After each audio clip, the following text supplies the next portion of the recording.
Hola, muy buenas tardes.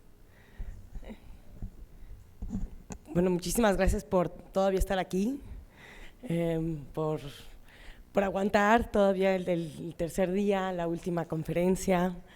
Yo creo que todos tenemos ya también muchas ideas, hemos vivido, pues bueno, 3 días muy bonitos, ¿no? De los cuales agradezco ser pues invitada, ¿no? Ser partícipe de esta aventura, ¿no? Estar aquí en San José, estar en Costa Rica. Y bueno, para no hacer perderles el tiempo, para pasar al brindis. Bueno, nuevamente sí quiero nuevamente como agradecer la oportunidad de estar aquí. Para mí es la primera vez que estoy en Costa Rica. Y bueno, ayer que tuvimos un pequeño brindis, ¿no? Y donde quienes hicieron posible este evento, ¿no? Hablaban y bueno, nos reconocían y nos agradecían y hacían como hincapié en la importancia de tener estas voces de repente extranjeras, pero para quienes venimos de fuera, también sus voces son extranjeras para nosotros, ¿no? Entonces, así como ustedes están anotando, nosotros también estamos anotando, ¿no? Estamos anotando lo que vemos, estamos anotando lo que escuchamos, ¿no? Y creo que también nos llevamos un montón de cosas, ¿no? Entonces, bueno, como esta es también la última ponencia, yo los quiero llevar un poco, va a ser como una especie un poco de viaje a la Ciudad de México, ¿no?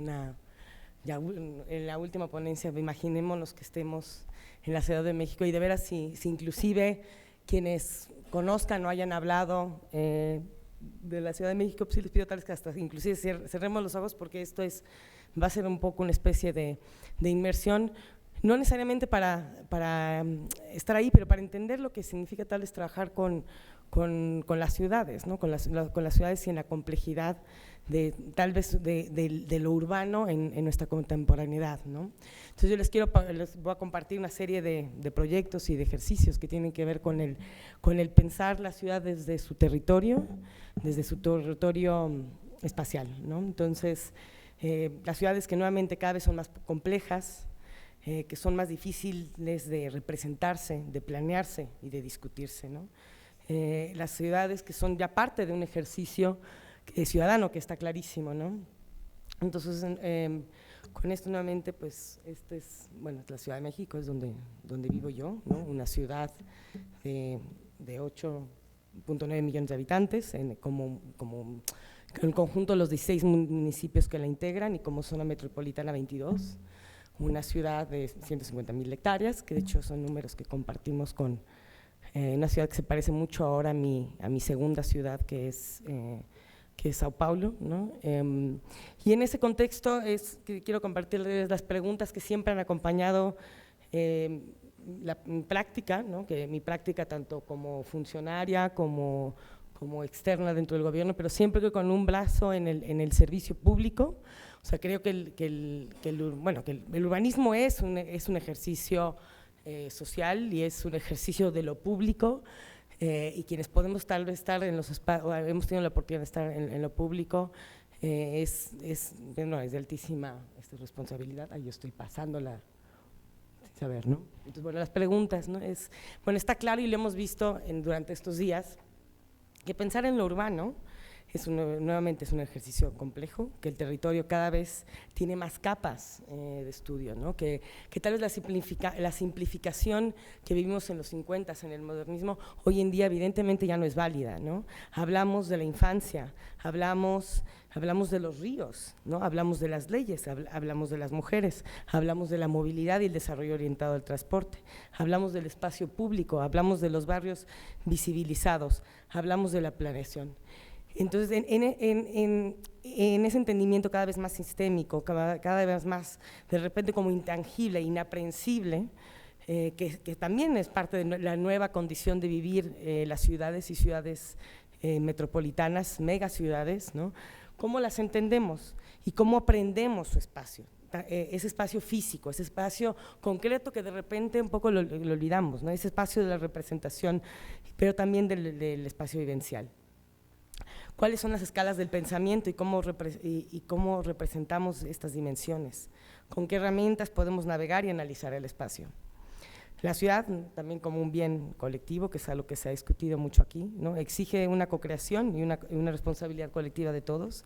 Entonces, ¿cómo se evidencian las diferencias socioterritoriales en estos ejercicios de planeación participativa, en estos ejercicios en estos ejercicios comunitarios? Todos tenemos un mismo entendimiento del espacio, todos tenemos estas nociones territoriales, cómo podemos compartir ciertas plataformas de entendimiento. Entonces, bueno, ¿cómo pensamos el territorio? Aquí quiero hacer un puente, ¿no? Si Sonia Ravelo empezó con la idea del territorio desde la parte como legal, desde la parte más intangible, bueno, es muy tangible, pero con una discusión que tiene que ver nuevamente más con el texto, con la palabra, con lo escrito y la interpretación de aquello. Ella, ¿no? como abogada, haciendo preguntas y provocaciones a partir de lo que normalmente está escrito, ¿no? Que es parte del ejercicio del abogado, ¿no? Nosotros como arquitectos o como urbanistas, nuestras herramientas son el dibujo, ¿no? son el mapa, ¿no? Entonces, es a partir del mapa o la pérdida de que bueno, un poco quiero estar aquí, ¿no? para iniciar esta conversación, esta discusión de nuevamente cómo se piensa la ciudad. Bueno, las personas siempre, desde la historia, ¿no? han tenido la preocupación por representar el territorio como gestos de apropiación, lo que es el suelo como lo propio, ¿no? ¿Qué es el suelo? ¿Qué es el agua? ¿No? En el caso de la tierra, el suelo, la tierra como lo propio, nuevamente el agua como lo lejano, lo que es mío, lo que es de los otros, lo que es nuestro, lo que es urbano, ¿no? lo que es rural. Existen mapas antiguos de hace más de 4.000 años que han hecho con el hincapié nuevamente de representar esos, o de simbolizar poderes, de simbolizar propiedades. Pero fue realmente hasta el siglo XVI que se empezaron a ver representaciones y ejercicios sistematizados de entender las ciudades, ¿no? Y con sus construcciones, con sus límites. Muchos de estos eran representaciones que tenían que ver con los nuevos territorios que se ampliaban desde Europa, ¿no? En este proceso de conquista, ¿no? Así es que surgen los primeros mapas, tal vez como los entendemos ahora, con los códigos de representación que los entendemos ahora, ¿no? Con más o menos que son un espejo a una cierta escala de la ciudad, vista en planta, de repente no, pero casi siempre con una expresión de arriba a abajo, ¿no? Y es así que surgen en los primeros mapas de la Ciudad de México, ¿no? Este es el mapa de Nuremberg, que fue una representación, ¿no? Hecha en Europa a partir de las descripciones que hacía Hernán Cortés de la tierra azteca, ¿no? Esta tierra conquistada, ¿no? Entonces son desde una mirada distante, ¿no? Desde una mirada europea, ¿no? Donde se ve la ciudad como un elemento primero aislado de todo lo demás, ¿no? O sea, inclusive dentro del papel parece que son como dos grandes burbujas. Del lado izquierdo es el océano Atlántico, del lado derecho es la ciudad inmersa en sus lagos, ¿no? Para quienes tal vez no sepan, la Ciudad de México en su origen fue construida encima de un conjunto de 5 lagos, ¿no? Que cuando llovía mucho en época de lluvias era uno solo, y es lo que tenemos todos en el imaginario, el lago de Texcoco, pero en realidad es un conjunto de 5 lagos, y fue así que se conformó la ciudad azteca en un sistema más bien de red, ¿no? Entonces, nuevamente en esta representación, esta ciudad como un elemento aislado, ¿no? Casi inclusive utópico de lo demás, ¿no? Una burbuja imaginaria, la ciudad con un centro ceremonial, con los elementos pictóricos europeos, ¿no? O sea, era difícil para alguien que no había estado aquí ver y dibujar y representar obviamente las pirámides, ¿no? El contexto natural, la ciudad en el agua, la ciudad conectada al mar, el océano, y vemos que es mucho más grande el lago, la ciudad, ¿no? El imperio, lo nuevo, desde donde se controla, que inclusive el mar. El Códice de Mendoza, que desarrollado en México, sirvió para diagramar el funcionamiento de la ciudad prehispánica. Este fue posterior, pero ya incluía una representación y los elementos, perdón, pictóricos e iconográficos más de la época prehispánica. De hecho, esto fue desarrollado en México, ¿no? Sí, a partir de una voluntad de quienes estaban tomando y dominando el país, bueno, acá están los españoles, ¿no? Pero nuevamente es con manos prehispánicas, ¿no? Donde nuevamente podemos ver este diagrama del centro religioso nuevamente al medio, ¿no? Las diferentes calzadas que conectaban con los 4 puntos que constituían esta ciudad en red. En medio nuevamente el símbolo del mito fundacional, que es el águila devorando una serpiente, las diferentes regiones que son el perímetro, y otra vez el perímetro, el dentro y el afuera, ¿no? Lo urbano y lo de fuera. El mapa de George Brown, alemán, que fue condicionado a dibujar más de 300 ciudades, ¿no? Que muestra nuevamente la importancia, que demostraba también nuevamente estas nuevas tierras que habría que representar y que había que incluir en el imaginario europeo, y que en este caso muestra algo que es muy curioso, que es, bueno, la importancia, ¿no? De ver, ¿no? de esas nuevas personas que encuentran este territorio y la importancia de tener esa perspectiva sobre el territorio. El mapa de Uppsala, que hasta 1550 fue el mapa más fidedigno, con el espacio, entre comillas, real, ¿no? De lo que fue la ciudad de Tenochtitlán. Está girado, el norte va para allá, pero de hecho la mayoría de los planos o las representaciones físicas o geográficas de Tenochtitlán están con esta misma orientación. Mapa de Uppsala, que nuevamente fue el más fidedigno, el espacio real de la ciudad de Tenochtitlán, y en ese entonces la Ciudad de México, ¿no? Nuevamente inscrita en lagos, inscrita en el paisaje, inscrita en un marco. Después, en otra época, ¿no? La ciudad de las 2 leguas fue el primer límite geográfico que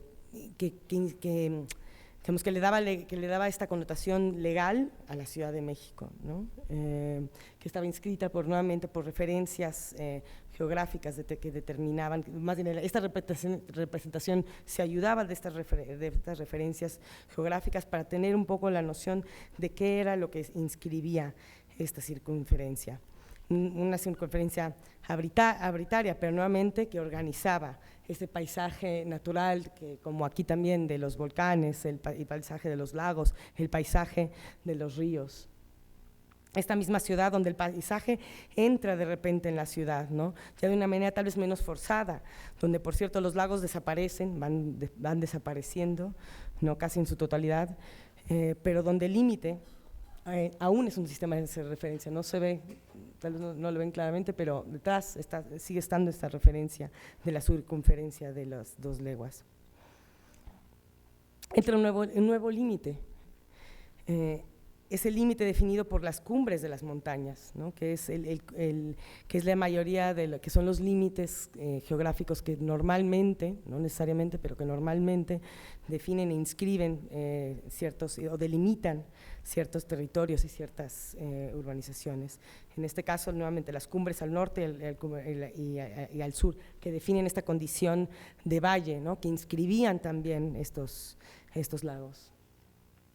El mapa de las subdivisiones administrativas, ¿no? El mapa cuando la ciudad fue empezando a crecer, cuando la ciudad en términos territoriales, en términos poblacionales. Y el mapa de hoy, que es, bueno, el mapa que todavía tenemos hoy con estos límites, ¿no? Aquí ya sin lagos, ¿no? Y este es el mapa de hoy. El mapa de hoy donde ya no hay lagos, donde está recortada la parte del sur, no sé si recuerdan, pero la Ciudad de México parece una pera, donde prácticamente todo esto es el suelo, es hoy todavía como el suelo de conservación, son montañas, ¿no? Todo esto también son montañas. Y de repente tenemos este mapa, ¿no? Nuevamente sin los lagos, recortando la parte del sur, evidenciando la continuidad urbana hacia el norte, un mapa sin topografía. Y de repente parece que vivir en la Ciudad de México es parte de esto, ¿no? Una ciudad sin lagos, con los 45 ríos entubados, que ignora los sistemas naturales, que oprime lo rural, que lo desaparece, y que medio integra lo metropolitano, ¿no? Y en ese sentido, bueno, ¿qué suceden con estos mapas, ¿no? ¿Qué pasó de aquí a acá? Porque, por cierto, todos estos mapas los extraje de las diferentes referencias bibliográficas, ¿no? De un atlas. Hay un atlas enorme de todas las representaciones de la Ciudad de México y de repente terminan aquí todos los mapas que tienen que ver con toda la Ciudad de México. Los siguientes mapas son los delegacionales, son los barriales, son sectoriales, son el mapa del metro, es el mapa tal vez del nuevo Metrobús, ¿no? Pero el mapa tal vez de la ciudad como un todo pasa de repente de esto a esto, que también está fraccionado, ¿no? Que deja por un lado ciertas cosas y evidencia también un poco nuestra nueva condición. Y bueno, coincido con la presentación de nuestros colegas de A01, ¿no? que estamos viviendo en momentos donde la representación, ¿no? Donde es complicado, donde donde la representación tal vez no ha entendido cómo asimilar la velocidad de estas transformaciones. Y bueno, parece que la ciudad no acaba, ¿no? Y sobre todo parece que la ciudad no cabe. Parece que no hay límites ni referencias, pero bueno, sí las hay, ¿no? Legalmente las hay, lo escuchamos esto varias veces aquí, lo escuchamos con Sonia en la primera ponencia. La Ciudad de México tiene una propia constitución donde en el primer apartado lo primero que define es su territorio, ¿no? Pero hay, ¿no? ¿Qué es ese territorio? Entonces desde ahí surge una voluntad de salir al territorio un poco en su encuentro, ¿no? De buscar estas referencias. Y es así que el proyecto 196,925 metros, ¿no? Que son los kilómetros que inscriben esta pera, ¿no? Es un proyecto de documentación sistemática de las diferentes condiciones que componen el panorama del límite político de la Ciudad de México, nuevamente en su municipio, que es la pera, no la Ciudad de México como zona metropolitana, pero sí estos límites que han sido referencia que fueron referencia en la representación de la ciudad, que ayudaban tal vez a organizar y entender cuáles eran los picos de estas montañas que inscribían los lagos, ¿no? Es un construir la línea, es un retratar esta orilla. Entonces, este proyecto surge se plantea primero como un performance, ¿no? Como una invitación a una caminata, fue una caminata colectiva, ¿no? Donde iban sumándose diferentes personas a recorrer nuevamente cada uno de estos kilómetros que conforman esta pera, donde el paisaje de la caminata puede ser experimentada de manera también tanto física como virtual, ¿no? Porque siempre se van tomando y documentando estas fotografías que se georreferencian, ¿no? Y que generan un panorama continuo, ¿no? De dos lados, una línea doble, una línea puntuada.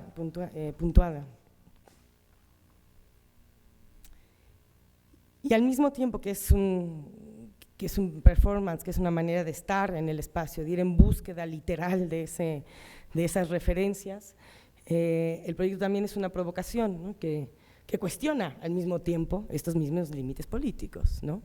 Entre los estados que conforman hoy en día este sistema metropolitano. Entonces, en ese sentido, la caminata promueve que el entendimiento del borde de este lugar, más bien como un lugar de preguntas, como un lugar de cuestionamientos, como un lugar también de intercambio, ¿no? Que tiene que ser entendido en sección y tangencial, donde revelan flujos o falta de flujos referenciales, donde se va representando este ambiente tridimensional y dinámico, ¿no? Para poder pensar, donde nuevamente evidencia diferentes paisajes de encuentros, ¿no? Entonces este proyecto fue nuevamente un encuentro con ese territorio, ¿no? Aquel donde de manera concreta también empieza la ciudad, ¿no? Donde empieza la ciudad, pero también donde empieza este intercambio, y porque no por su condición de límite o de borde, sino por su condición concreta de la complejidad cotidiana. Entonces, este límite, bueno, ¿qué consecuencias tiene, no? Ir a la ciudad reveló nuevamente estas dinámicas, estas dinámicas que necesitan, digamos, lo que revela es la complejidad del intercambio, la longitud, lo inmenso que de repente puede abarcar, pero también al mismo tiempo lo cotidiano, lo inmediato, ¿no? Entonces, que también en esta representación, esta búsqueda por diferentes referencias, necesitamos tal vez otras herramientas para entenderlo. Y así que se entiende tal vez el Atlas de Espacio Público, que fue un proyecto que se hizo bueno, que lo hicimos en la autoridad del espacio público, ¿no? Que fue la construcción de una plataforma de conocimiento y de trabajo a partir de la identificación y registro de los espacios públicos, ¿no? Esto surge en un momento donde se crea algo que queremos más o menos único, bueno, sí, único, seguramente en muchos lados lo tienen, pero para la Ciudad de México era un momento importante donde se estaba creando una oficina de lo que era la Autoridad del Espacio Público, liderada por Felipe Leal, que entiendo ha estado aquí, un gran amigo, un gran incursor de las políticas de espacio público. Entonces, esta plataforma lo que pretendía era entender el reto. Es decir, de repente tener una autoridad que tiene que gestionar 16 delegaciones, con ahora que ya sabemos más de 3.000 de espacios públicos, había que entender qué significa, cuál era el pastel, qué es la autoridad, ¿no? Que por encima de qué es lo que va a gestionar, qué hace, para dónde dirigir nuevamente las políticas. Era por nuevamente identificar este universo, los diferentes universos, comprender los espacios y comprenderlos en una totalidad. En este caso, los espacios públicos, ¿no? Los espacios públicos entendidos dentro de esta connotación tal vez legal del uso de suelo que es los parques, las plazas, los bosques, los camellones, los bajopuentes, ¿no? Una plataforma que no seccionara, sino al contrario, ¿no? Que permitiera trabajar inclusive a otra escala, dejar aquí de repente sí el mapa, este tipo de representaciones, sino entrar más bien en sistemas cartográficos que pudieran funcionar uno a uno, entrar a sistemas de información espacial. Entonces, ¿cuál es el espacio del espacio público, dónde empieza y dónde termina su estudio?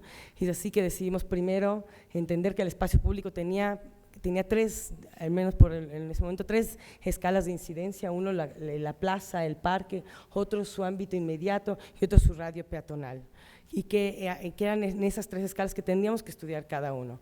Al final casi conformábamos toda la ciudad un poco por la distribución de estos mismos espacios, ¿no? ¿Con qué indicadores íbamos a medir, con qué preguntas nos íbamos a acercar al espacio público? Entonces se decidieron cuáles eran los elementos y cuáles eran los criterios con los cuales iba a operar esta autoridad, que tenía que ver primero con un tema de seguridad. En ese momento, sobre todo, la agenda de espacio público estaba vinculada a temas de participación ciudadana, a temas de seguridad, hoy en día todavía, ¿no? El tema de población, quiénes ocupan el espacio, temas de la morfología, cómo está condicionado, cuál es la forma de ese espacio, ¿no? De temas de accesibilidad universal, mobiliario, movilidad, programas, comunicación y sustentabilidad. Y es así que hicimos muchas pruebas y error, porque yo creo que lo más complicado fue entender que teníamos que hacerle las mismas preguntas a todos los espacios, ¿no? Entonces era salir a espacios diferentes y hacerle la misma pregunta, ¿no? Y eso coincidió también en ese mismo momento, que fue en el 2010, se estaba haciendo también el censo poblacional, y fue cuando cachamos, dijimos, es que esto es como un censo poblacional, ¿no? Cuando llegan a tu casa te preguntan exactamente lo mismo que le preguntaron a tu vecino. Entonces la idea era, bueno, cómo poder establecer esta serie de indicadores que pudieran preguntarle de la misma manera a todos los espacios. Y era un pretexto también para salir, ¿no? Un pretexto para que la institución también, por un lado, reconociera y que el espacio lo reconociera, ¿no? Que las diferentes autoridades, que los diferentes usuarios reconocieran que existía una nueva entidad que tenía que englobar estos espacios públicos. Entonces, nuevamente, una herramienta y un pretexto para salir otra vez, una herramienta de análisis, ¿no? Donde podemos ver las diferencias, donde podemos ver y evaluar diferentes conceptos. Este atlas al final también es un mapa, ¿no? y una ruta de gestión. Y bueno, con esto visualizar el espacio, tener la confianza de ciertas dimensiones del territorio, es que ya permite pensar en la planeación. En nuestras ciudades donde de repente tenemos una sobreregulación o una escasez, en el caso de la Ciudad de México hay más de 80 diferentes instrumentos que inciden de manera directa en la regulación territorial urbana del espacio. De repente ya tener ciertos parámetros más unificados, más versátiles, inclusive más flexibles, permitía pensar en replantear la planeación, ¿no? Y algo que hemos visto y que se ha discutido aquí, ¿no? El reto de la planeación, por sus múltiples capas que tiene que incluir, por la voluntad también de pensar que planear sigue siendo un ejercicio de visión importante que tiene que ir a la par de los proyectos, ¿no? La Ciudad de México es una ciudad más de proyectos que de planes, una ciudad, una planeación que tenía que asumir diferentes escalas, pero sobre todo una planeación que ya no podía dejar de lado la ciudadanía. Entonces, ¿cómo es ese ejercicio de planear? ¿Cómo es esa ruta? ¿Cómo es ese mapa de la planeación participativa? El Plan CDMX fue un proceso participativo de hace menos de 2 años para compartir una visión que teníamos en el gobierno, una visión abstracta todavía de qué podía ser y podía llegar a ser el plan director de la ciudad. Una ciudad, un plan que asumía la inequidad, un plan que asumía la diversidad social y territorial, un plan que asumía las disparidades en términos de titularidad de tierra, en las disparidades en el usufructo y aprovechamiento también del suelo, una ciudad que tenía diferenciados contrastes en la calidad y en la integralidad de los elementos urbanos y el espacio público, pero sí una ciudad que ya estaba transformando la participación ciudadana y la vida pública en parte del imaginario de esta ciudad. Entonces, el proyecto planteaba 5 principios que tenían que ver con la habitabilidad, con la equidad, con la prosperidad, la sustentabilidad y con la misma participación. Y reconocía y planteaba nuevamente como de inicio, para iniciar este proceso de planeación participativa, 5 diferentes condiciones o situaciones urbanas, ¿no? Es decir, los espacios que podían tener oportunidad de desarrollarse a partir de la conectividad, el reconocimiento de los barrios como parte fundamental de la estructura urbana de la ciudad, los más de 1.400 barrios, ¿no? La vida pública, o sea, el espacio público nuevamente como eje estructurador del territorio, los espacios de la cultura y del patrimonio que históricamente en este sistema policéntrico también han dado forma y función a la ciudad, y en los espacios de las nuevas oportunidades, ¿no? Entonces, así que el mismo proceso participativo, que de repente se convirtió más en el proyecto en sí, que casi que el plan, ¿no? Que el plan instrumental que iba a llevar que dictó y que está dictando la zonificación, el proceso participativo de repente recobró una mayor relevancia, ¿no? Entonces tenía que, por un lado, reflejar todos esos principios de habitabilidad, de prosperidad, ¿no? Y tenía que tener este alcance social y territorial, ¿no? Del que se había hablado. Tenía que poner la información y el contenido al alcance, ¿no? Tenía que humanizar, tenía que socializar los conceptos y los principios, tenía que promover procesos, ¿no? Que fomentaran realmente un diálogo, una crítica y un acercamiento a diferentes realidades urbanas. Nos partimos nuevamente otra vez como de identificar, bueno, cuáles son estas diferentes realidades urbanas, ¿no?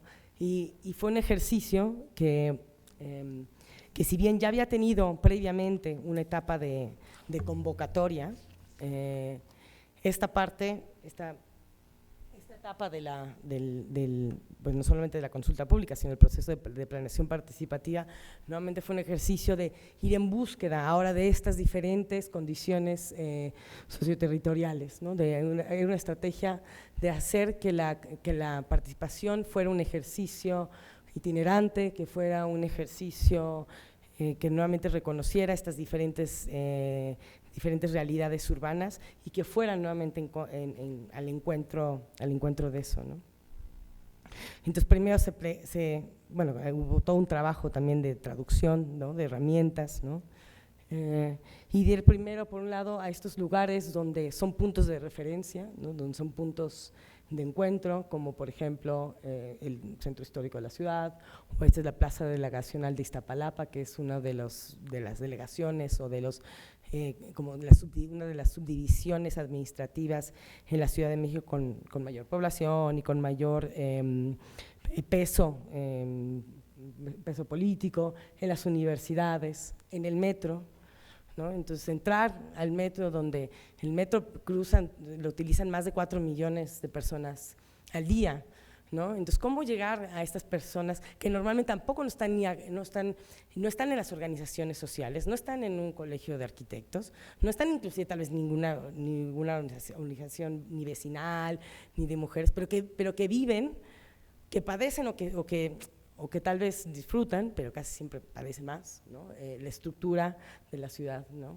Entonces, ir nuevamente en búsqueda de estas personas en diferentes formatos, con diferentes elementos, ¿no? Esto fue una herramienta, ¿no? Que es la rueda radio, que lo que hacía era, se activaba en el momento que le pedaleabas, ¿no? Y eso permitía que a partir del punto donde estábamos todavía fuéramos más lejos, ¿no? Si ya estábamos en el último punto de la última estación de la línea que llegaba más al sur o más a las zonas tal vez más rurales, la bicicleta todavía iba a buscar al último, ¿no? Entonces era siempre como con un afán de ir y buscar esa participación, ¿no? De nuevamente llevar y compartir la pera, ¿no? Pero en esos momentos también dialogar y trabajar con esas mismas realidades, ¿no? En ese momento era un trabajo que por un lado tenía que ver con un ejercicio bien difícil, que yo creo que para todo el mundo es difícil, como de cómo conceptualizar entre comillas, todo lo que es la ciudad, pero por otro lado reconociendo estas diferentes realidades, estas diferentes necesidades, ¿no? Insertando ese espacio de la participación que era el de ahí, ¿no? Todas estas fotos sean fotos del mismo lugar donde estábamos, ¿no? Entonces, nuevamente, este proceso participativo, que era un sistema que se hizo un poco a modo de las diferentes circunstancias, ¿no? Un sistema inclusive casero, ¿no? Donde teníamos una cosa que era la mochila viajera y que la gente la podía solicitar y iba a tu casa. La única condicionante es que fueran más de 2 personas y que fuera un espacio, entre comillas, público. Si era una casa, tenía que ser en el patio, tenía que ser mejor en la banqueta, ¿no? Pero la idea es que se adaptaba y que reconocía nuevamente las diferentes necesidades. Un sistema también infantil, ¿no? Entonces, se convirtió como en un proyecto que tiene que ver más con cómo habla, ¿no? Cómo el territorio empieza a hablar, ¿no? Donde sí hay diferencias, había diferencias en profundidad, había diferencias temáticas, había en cada uno de estos territorios, ¿no? Entonces, el salir en búsqueda de estas diferencias, en salir en búsqueda de estas diversidades, ¿no? Donde de repente el papel de la mujer es diferente que en otro lado, ¿no? Era ponerle un poco el micrófono al territorio, ¿no? Era un poco poder mapear estas voces, ¿no? Y bueno, esta estrategia terminó evidenciando pues muchas estrategias que o problemas que no se tenían a priori, ¿no? Todos estos que están en naranja y en rojo, ¿no? que sobre todo tenían que ver con el desplazamiento, que tenía que ver con la gentrificación, con la segregación, que tenía que ver con la violencia, que tenía que ver con la inseguridad en el transporte. Pero por otro lado, también casi siempre estaban asociadas las mismas personas que hablaban de la inseguridad, por otro lado, también lo asociaban a un tema de la educación, ¿no? De la importancia de poder acceder a estos espacios o poder entenderse como parte del territorio. Y es así que se reitera, ¿no? La importancia de entender el dónde estamos, ¿no? El recuperar dentro de la nebulosidad que uno piensa que es la ciudad, la base, ¿no? Nuevamente el trazo, el territorio. Entonces, nuevamente, ¿cómo poner el espacio, el territorio al alcance de todos, ¿no? ¿Basta Google Earth? Esta herramienta es tal vez para todos. Y nuevamente volvemos a lo del inicio, ¿no? Tenemos cómo representar esta complejidad, o a partir de qué partir, ¿no? Entonces, otra vez se pensó ya esto como un programa de pedagogía urbana. Bueno, ¿cuál sería el mapa que tendríamos que compartir para todos, ¿no? Porque otra vez, pues no cabe, ¿no? O sea, como aquí cabemos todos, este es el mapa más grande que venden, ¿no? Al menos que venden, una escala 1:30,000, ¿no? O que es de bolsillo, ¿no? Entonces decidimos que nuevamente que aquí no cabía la participación, ¿no? Entonces que se pensó que un proyecto que primero tenía que ser un proceso participativo, ¿no? Entonces lo que se hizo fue trabajar con diferentes personas que traían diferentes experiencias y diferentes nociones del territorio de la ciudad, para ver cuáles podrían ser estas capas con las cuales empezar a construir una noción del todo que pudiera recoger ahí entonces las diferencias, pero donde sí evidenciáramos que al final todos estamos compartiendo un mismo suelo, un mismo espacio, ¿no? Entonces fue un proceso donde pintamos el mapa y pensamos que tendría que ser en la cota cero, ¿no? Primero y sobre todo porque era el lienzo más grande que íbamos a conseguir en la ciudad, ¿no? El lienzo donde podíamos dibujar a escala 1:500 el territorio, ¿no? Podíamos compartirlo, ¿no? Donde podíamos evidenciar estas diferentes capas, ¿no? El suelo urbano, pero sobre todo el suelo de conservación, que inclusive, ¿no? Iba por encima de las calles, ¿no? Esta línea que evidenciaba también la expansión de la mancha urbana en este sistema metropolitano, que evidenciaba los remanentes de agua, que evidenciaba los 45 ríos entubados, que evidenciaba los puntos de referencia, y esto se convirtió en un pretexto que activaba inclusive hasta como un turismo local, ¿no? Habían programas de estos, se llamaba Conoce tu ciudad, ¿no? Y había desde el turismo, desde talleres hasta picnic, ¿no? Y bueno, y cierro con una reflexión con unas palabras de José Luis Borges, ¿no? Que dice: en aquel imperio, el arte de la cartografía logró tal perfección que el mapa de una sola provincia ocupaba toda una ciudad, y el mapa del imperio toda una provincia. Con el tiempo, estos mapas desmesurados no satisfacieron, y los colegios de cartógrafos levantaron un mapa del imperio, que tenía el tamaño del imperio y coincidía puntualmente con él. Menos adictas al estudio de la cartografía, las generaciones siguientes entendieron que ese dilatado mapa era inútil, y no sin impiedad lo entregaron a las inclemencias del sol y de los inviernos. En los desiertos del oeste perdurarán despedazadas ruinas del mapa, habitadas